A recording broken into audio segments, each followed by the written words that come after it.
People magazine exclusive. Meghan Markle's most intimate interview in years. Harry, the kids, and getting real about her learning curve. Hello everyone and welcome back to my channel, Leilani of Barbados. This is not a hat to imitate Meghan Markle's People magazine photo shoot. Of course it isn't. Why would I ever do a thing like that? This is my petty hat. So you're gonna have to bear with me because this is a raw reaction to the People magazine article. Let's just jump right in, shall we? Meghan Markle is curled up in bed with her sleeping 5-year-old son, Prince Archie, on a recent winter evening in Montecito, California. With her phone in hand, she catches up on emails, finalizing the details for the launch of her renamed lifestyle brand As Ever and her Netflix series With Love Meghan. I really think she should choose one name or the other. This is a mouthful. As Ever, With Love. I think she should call the Netflix series As Ever Meghan to go back with the brand because she has a product, or she will have, might have, should have the product at some point. I don't know why she's holding on to this With Love Meghan, but maybe they'll explain some things. Girl, it is a raw reaction. Her husband, Prince Harry 40, already I can tell that this is written by Meghan Markle because from the time it says her husband, my husband, the husband, this one, you know that Meghan had a hand. We know Prince Harry. He's literally the famous one. He's the one we've known his whole life. Let's stay calm. Petty hat, we're going to get through this together. Her husband, Prince Harry 40, is still in Vancouver wrapping up the Invictus Games. Okay, so this is a bit old. Meghan 43 had joined him for several days, during which she stayed in close touch with her mother, Doria. Well, that came out of nowhere. Checking in on Archie and Princess Lilibet 3, who had both gotten sick, and making sure they were seen by the doctor and sipping bone broth. They were seen by the doctor? Like, was it a house call? Get the royal doctor on the royal phone. We have an illness in the royal family. Most people just say that they were taken to the doctor, that they went to the doctor. Coming from a family of doctors, my parents, my uncles, everybody. So I just never heard anybody say that. It kind of sounds demeaning, like staff-like. But I guess if you don't deliver children, you don't really have respect for doctors. Now she's savoring this stillness at home with Archie, and he stirs awake sleepily, telling her, "Mama, don't work too hard." Recalling the moment to People a few days later, the Duchess of Sussex says, "It was the sweetest thing." Okay, so right, I was confused because how is this a written article, but they're somehow getting a view into her in bed? I mean, what do we do? Is it a video? Is it a production? Is it a written article, interview? Like, what is this? So this is all her feeding them information, if not writing the whole darn article herself. This is so disjointed. So now we're back to the bed and him waking up, but I thought we were already in the throes of the article. Like any entrepreneur, Meghan has tackled the hard work of launching a new business, but unlike most, she has done so under an intense spotlight. I think that calling Meghan an entrepreneur is a misnomer. She is Meghan Miss the Markle. Get it right. In March 2024, her initial brand name, American Riviera Orchard, debuted online, and it was illegal. It was denied by the patent office. 1 month later, jars of jam with the brand's logo began circulating among pals like Chrissy Teigen and Mindy Kaling. Then came a pause. As anticipation grew, questions arose about when the products would be available, while behind the scenes she navigated trademark issues. If sugarcoating was an article, this would be it. There are tons of twists and turns, even with the name she says in her most intimate interview in years. Oh, right. The last interview, lest we forget or lest we remember, was the horrible Oprah interview, which tanked all of her popularity and ratings that she got just by being married into the royal family. What? I was figuring it out in real time. And although she has faced intense public scrutiny at every step, Meghan says the experience has been defined by growth. I appreciate everyone who gave me the grace to make mistakes and figure it out, and also to be forgiving with myself through that. It's a learning curve, she says. No one gave her the grace to make the mistakes. The mistakes she made hurt a lot of people with this branding, people all across the planet, Philippines, Arizona, right back to China. I mean, she cost people a lot of money in legal fees just to figure out how to keep the name that she was trying to steal from them. We're talking about Archwell, archetypes, as ever. But I guess she's right about this, to be forgiving with myself through that. Meghan is the only person who could find it in their hearts to forgive Meghan. As Meghan builds her brand, she also continues to expand her life in Montecito. 5 years have passed since she and Harry made the seismic decision to step back from the royal roles in the UK and chart their own path, but their titles Markles remain. The seismic decision, to me, personally, was more the Oprah interview. They could have stepped back peaceably, and gracefully. All they had wanted. It's the Oprah interview where she attacked the royal family and the Queen and Prince Philip. And I'm going to keep talking about it. I know y'all are tired of hearing it. But when she attacked those two grandparents in their last moments on this earth is where she truly ruined herself. Meghan says the Sussex name bestowed upon her and Harry by Queen Elizabeth on their 2018 wedding day holds a deeper significance than she could have imagined before motherhood. Yes, because remember, she doesn't know what this royal stuff is about. What are these royal titles? It's our shared name as a family, and I guess I hadn't recognized how meaningful that would be to me until we had children. You see, she's still not acknowledging that the title that she's merching and grifting off of is important. I didn't even know until I had children. Like, I don't know what's going on. I love that it is something that Archie, Lily, H, and I all have together. It means a lot to me. Well, yes, that's usually how families work, Meghan. Meghan, if you truly don't feel the Sussex name is such a big deal for you as it is for your kids, then why don't you just drop it and give it to your kids and let them carry it? But you don't have to. How about that? I don't know how I'm going to get through this article. Hold my hand. We got to get through this together. The Sussex name, she adds, is part of our love story. With my editing hat on, my petty editing hat on, I would say she should have said is part of our true love story, because whenever she says story, I think lie. Qualifying it by putting true in front of love story would have been a good thing here. Next time, Meghan, next time. Now, with her new series debuting March 4th on Netflix, at midnight, by the way. That's a very weird time slot. But I will be reviewing episode by episode either way, so. She is sharing her personal passions, including cooking, hostessing, and decorating, with her biggest audience yet. The word audience, again, would be a misnomer for me. I think they should call hate watchers, or even you could say critics. She says, when your children get to a certain age, and you're not just playing in the sandbox with them, but almost playing in your own sandbox again. She's so verbose and repeats the same words over and over again. Anyway, she says it's super joyful. Oh, here we go. She says, as a woman and a mom and a wife, to be able to find yourself again. I don't know why she's so lost. Her voice is lost. Herself is lost in a way that was always present, but that you maybe couldn't put as much attention on as you now can when your kids are a little bit older is a wonderful feeling. She hates being a mom. She can't wait for her kids to get out of her unwashed hair so that she can do things like force rich people to be her friends and appear in her show. Although the couple's 2022 Netflix docuseries, The Record-Breaking Harry and Meghan, famously pulled back the curtain on their struggles within the royal family, this time there's no mention of anything royal. Harry himself makes only a fleeting appearance in the final episode, but his presence was being felt behind the scenes. That's interesting. And to say that she's not mentioning anything royal is a bold-faced lie. She's using her Instagram, which is using the Duchess title, to promote the series. So how is she not doing anything royal? Whenever Harry visited set, he was always super polite and friendly, a crew member tells People. Sorry, I'm blocking her Cartier love bracelet, which she has to show at every opportunity. But it was clear he wanted this to be Meghan's moment to shine. Yes, he wants Meghan working away from him. Returning to her roots, Meghan's 8-episode lifestyle show sees her cooking, crafting, and gardening with friends and chefs while sharing personal stories and recipes, a natural extension of her pre-royal life. In 2014, while filming Suits in Toronto, she launched The Tig, a blog on food, travel, and wellness, years ahead of the influencer boom. Well, not really. There were other people doing blogs. A lot of very, very famous blogs were going on at that time. Stop. Okay, we have a big surprise in store for girls who have been following the TIG and everything else for so long. They don't know I'm coming.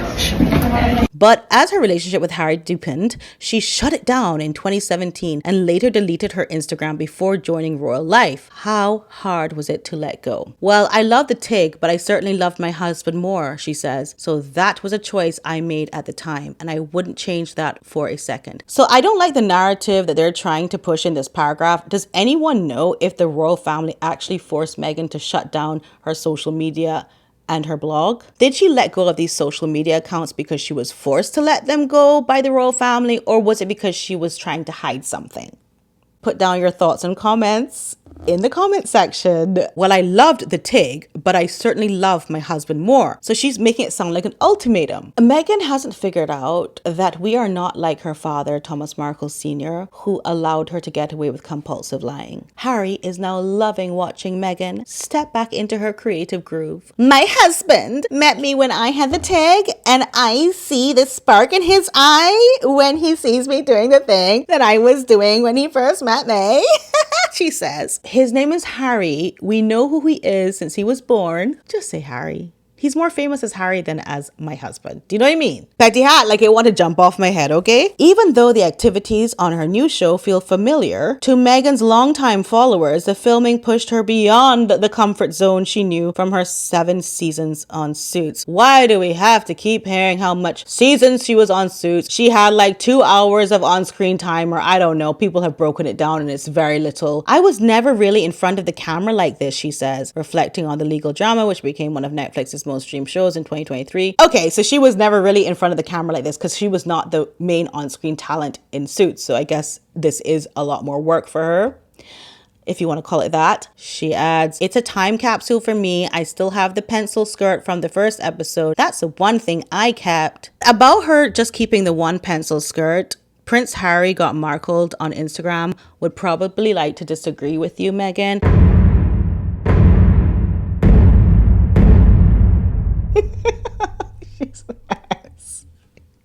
She's a mess. Her new show isn't a traditional stand and stir format, an industry term Meghan learned during filming to describe most cooking shows. Snarky Marky strikes again. She's so snarky and ungrateful for all the people who came before her, paved the way, unintentionally albeit, for her to stand and stir. It feels as though we're spending time together, which is what it ended up being. Okay, she says of the crew's presence on the series. I'd make a recipe and say, everyone try this. And there are certain dishes where you just watch everyone flock in. I'd say, we've run out of spoons. It ended up feeling so communal, and that's the spirit of the show. Or maybe the underfed and overworked crew have been using the spoons to dig themselves out of the filming compound, like they do on those cartoons.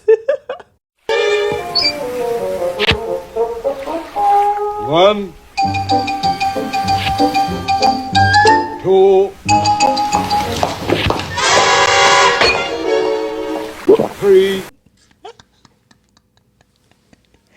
But you know, it's Meghan, so everyone just loved everything she did and just flocked and do we believe that after seeing the clips of her just like fingering the food? And as director Michael Steed, who previously worked on the Emmy-winning series Anthony Bourdain Parts Unknown, girl, the director of her shite show worked with Anthony Bourdain. Along with featuring her domestic skills with Love, Meghan also highlights her own product line, which will be available on asever.com. Let's have a look at As Ever and see if there are any actual products on there. Surprise, surprise! As Ever website is not fully up and running. You can put in your email to do a subscription, but there are no products readily available on it. Meghan has hinted that her signature jam will be among the offerings, or will be, okay. Set to launch this spring. Also launching this spring, her new podcast with Lemonada Media. Lemonada Media, by the way, is just going to have her old podcasts from Archetypes that were absolutely diabolical and insulting and racist and stereotypical. But she's back on Instagram too for the first time in years. When I was last on social media, boomerang was a thing, she says, laughing. Instagram stories didn't even exist. So it's been a minute. But were you in a coma though? This is a new post, so let's listen to what she's saying here. You see where our rainbow is coming together here? And you don't have to do a big platter of this. You could do this with one small row for your kids for breakfast. Despite the intense focus on her return to Instagram, where her 2 million followers analyze everything from her outfits to the plates she uses, that's not what... that's not... First of all, there are not 2 million followers. She has purchased those followers, and the internet sleuths have gone out there and proven that beyond a shadow of a doubt. But also, they're not analyzing her outfits and the plates she uses. These people, if they're real followers like you and I, are actually trying to just see the train wreck. And she keeps giving. She's giving train wreck to us every day. The delusion is so wild. Meghan doesn't identify as an influencer. Why? She wishes she was an influencer, you mean? I see myself as an entrepreneur and a female founder, she says. And if the brand ends up influential, then that's great. So she's already putting down influencers. She's trying to put herself above them, elevate, if you will, herself above influencers when she can't even reach an influencer level yet. Anyway, the article goes on to brag. And although the show paints a picture of domestic bliss with Meghan slow cooking berries from her garden, she doesn't consider herself a trad wife, shorthand for traditional wife either. She must have watched my video where I said that she has to choose between writing letters to Procter & Gamble about women being marginalized as washing up dishes and so on, and becoming a trad wife as she is trying to do now. She said, I like being able to do a hybrid. Chinese food delivery is a favorite, but even when I get takeout, I will try to plate it beautifully. What about washing up all those dishes? I thought you don't like that. She encourages others to strive for balance, not perfection. Despite her show's beautiful imagery, the series is about doing what you can do, she says, and doing it with love. I mean, what a bunch of rubbish.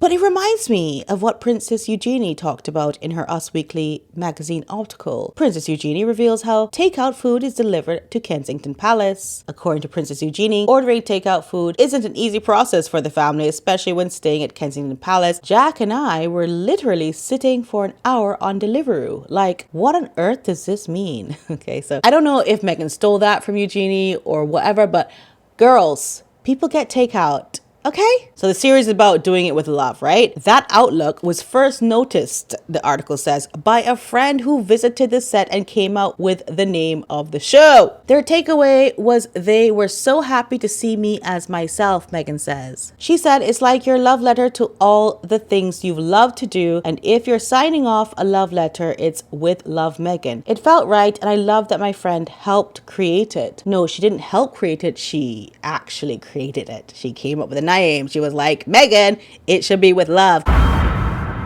Can you believe that not even the name with love, Meghan, did she come up with?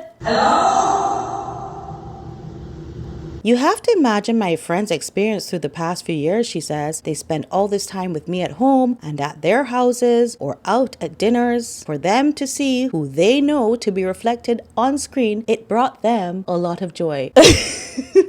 Okay, so their friends are just living their lives, doing whatever they do, and then the only thing that brings them real joy is seeing Meghan be Meghan.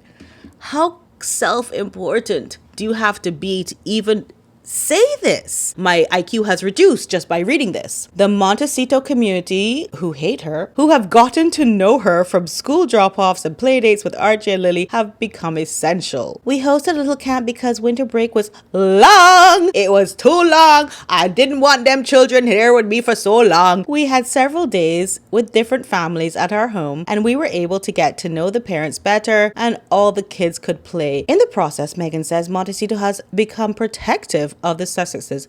I don't know why she wants so much to have.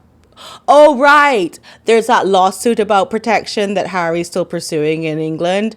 Oh, okay. Everyone has to protect her. Everyone wants her to be protected and loved, like Beyonce and everyone else. Once you know us, I think you want us to have the same normalcy as parents and for our children as they do, despite however unique our situation is. There are much more famous people than Meghan and Harry living in Montecito. For Meghan, normal looks like nights out with Harry and pals. We go to a lot of dinners. Girl, I thought you're an at-home cook. And not just in people's homes or private rooms.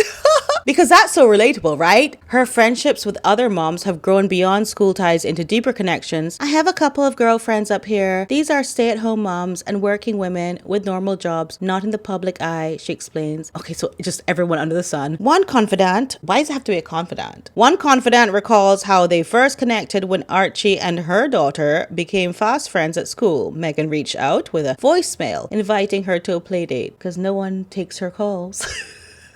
These parents are probably afraid that Meghan's going to record their phone calls and use it in the next Netflix series. I think California is a two-party state for consent for recording voice calls. Yes, California is a two-party consent state, which means that all parties involved in a conversation must agree to be recorded. After her son's recent surgery, the friend recalls Meghan sent a bouquet of balloons and a stuffed octopus from Archie and Lily with a handwritten note that said, "We thought you could use a hug with 8 arms." I think in some countries, lying on children is actually a crime and is punishable by the unaliving penalty. But I think it's okay for California. And when Meghan was invited to her low-key birthday party at home, she showed up despite not knowing anyone else and chatted with the other women about mum stuff and life, says a pal. It was just fun and natural. She was very comfortable, just chilling. Thou protestest too much. The family's sprawling estate is their sanctuary. Why they have to say sprawling like that? Which is why Meghan chose to film her show in a nearby rental that echoes their own space. Okay, defensive much?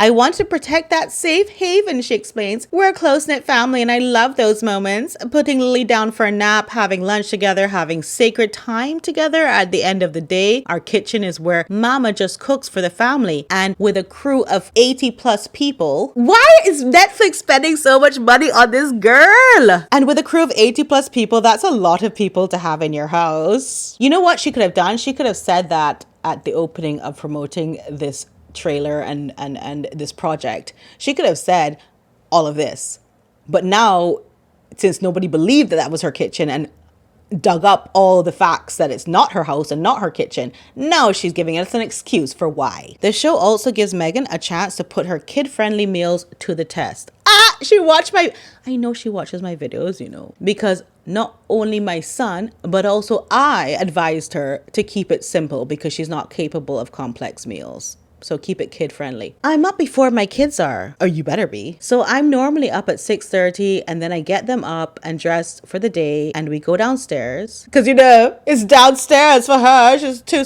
two stories. Maybe 3. She says, I love making breakfast for my family. My husband and Archie both love fried eggs, she says. There's a lot of bacon around here. Not only can we afford eggs, but we can afford lots of bacon around here. And then sometimes you don't have time for all of that. So you just put a frozen waffle in the toaster and call it a day. And there's no shame in that either. We don't need you ass to tell us that, ass. Bitch. Sorry for my petty hat. It just got out of control. Not surprisingly, Meghan identifies food as one of her love languages. Oh, cliche. Some of my favorite childhood moments are the meals that my mom would make. You know the ramen noodles mixed with, you know the prison meals, right? Let's see, hold on. She'd make a lot of soul food. Oh, so why doesn't she feature in your cooking show? I remember those flavors so well, and I want my kids to have those same formative memories of things that I cook. We call them mama meals. And those are the ones that I hope they come back to when they're older, when they're married, and they have their own kids, and they go, oh, let's have a mama meal. And it's the same roast chicken I've been making since they were little. Girl, not the roast chicken again. You did not go there. I know you didn't go there. You did not do it. Building a legacy. While she may not have filmed inside their home, she found ways to incorporate home life into the show, filming in their chicken coop, garden, and orchard. So we don't know which is her house and which is their house. They were trying to blur those lines. Okay. Archie did the filming clapboard. That's the clapboard there.